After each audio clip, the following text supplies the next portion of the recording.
Ինչ խնդիր էր լուծում բանակը։ Ռազմավարական ինչ գործառույթ ունեին այդ օրը Երևանում տեղակայված ստորաբաժանումները։ Կարող է տարօրինակ թվալ, ոչ մի։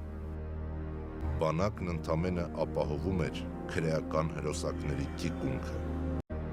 Մարտի 1-ից ամիսներ անց հայտնվում է մի փաստաթուղթ, որը հաստատում է զինվորական համազգեստի տակ թաքնված հրոսակների գոյությունը։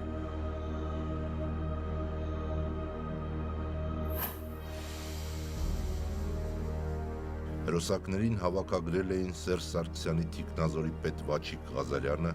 փոխվարչապետ Հովիկ Աբրահամյանը, օլիգարխներ Գագիկ Ծառուկյանը եւ Սամվել Ալեքսանյանը, պատգամավորներ Լևոն Սարգսյանը եւ Առաքել Մովսիսյանը, Սյունիքի մարզպետ Սուրիկ Խաչատրյանը, Կենտրոնի թաղապետ Գագիկ Բեգլարյանը եւ Էրեբունու թաղապետ Մհեր Սեթրակյանը։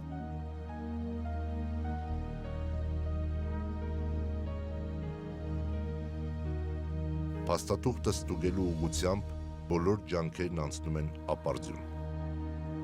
Ոչ ոք չի հերքում։ Ոչ ոք չի ասում, խնդրեմ, ստուգեք։ Պարզապես փակում են դռները։ Իսկ Սերժ Սարգսյանը որոշում է,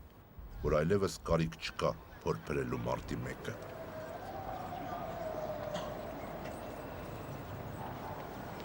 Կարող էին այլ ընթացք ունենալ 2008-ի հետընտրական իրադարձությունները։ Կարելի էր խուսափել մարտի 1-ից։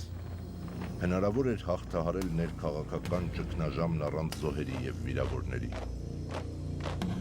Ոչ։ Իշխանությունները պետք է ամեն ինչ անեին, որպեսզի սահմանադրական դատարանը չկաշկանդվեր ընտրակեղծարարության ծանրակշիռ փաստերից և հրապարակում կանգնած ձայնի իր իրավունքը պաշտպանող ժողովրդի ճնշումից։ Սերժ Սարգսյանը պետք է նախագահ դառնար ամեն գնով։